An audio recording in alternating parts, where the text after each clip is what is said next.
গনুর মার বাড়িতে ঠাকুর শ্রীরামকৃষ্ণ পঞ্চম পরিচ্ছেদের দ্বিতীয় এবং শেষ অংশ। গান এসো মা জীবন উমা ইত্যাদি। শ্রীরামকৃষ্ণ আহা কি গান, কেমন বেহালা, কেমন বাজনা। একটি ছোকরা ফ্লুট বাজাইতেছিলেন, তাহার দিকে অপরের আরেকটি ছোকরার দিকে অঙ্গুলি নির্দেশন করে বলেছেন, ইনি ওর যেন জোর। এইবার কেবল কনসার্ট বাজনা হইতে লাগিল। বাজনার পর ঠাকুর আনন্দিত হইয়া বলতেছেন, বাহ কি চমৎকার। একটি ছোকরাকে নির্দেশ করে বলতেছেন, এর সব রকম বাজনা জানা আছে। মাস্টারকে বলতেছেন, এরা সব বেশ লোক। ছোকরাদের গান বাজনার পর তারা ভক্তদের বলতেছেন, আপনারা কিছু গান।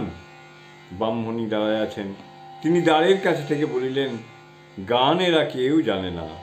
এক মহিমবাবু বুঝি জানেন, তা ওর সামনে উনি গাইবেন না।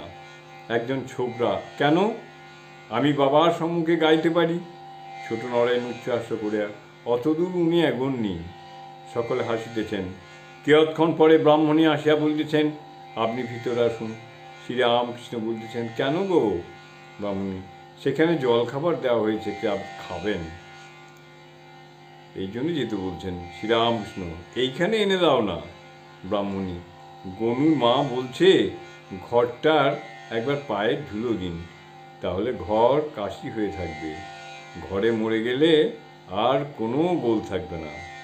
ঠাকুর শ্রীরামকৃষ্ণ ব্রাহ্মণী ও বাড়ির ছেলেদের সঙ্গে অন্তঃপুরে গমন করিলেন। ভক্তেরা চাঁদের আলোতে বেড়াইতে লাগিলেন। মাস্টার ও বিনোদ বাড়ির দক্ষিণ দিকে সদর রাস্তার উপর গল্প করিতে করিতে পদচারণা করিতেছেন। জয় ঠাকুর।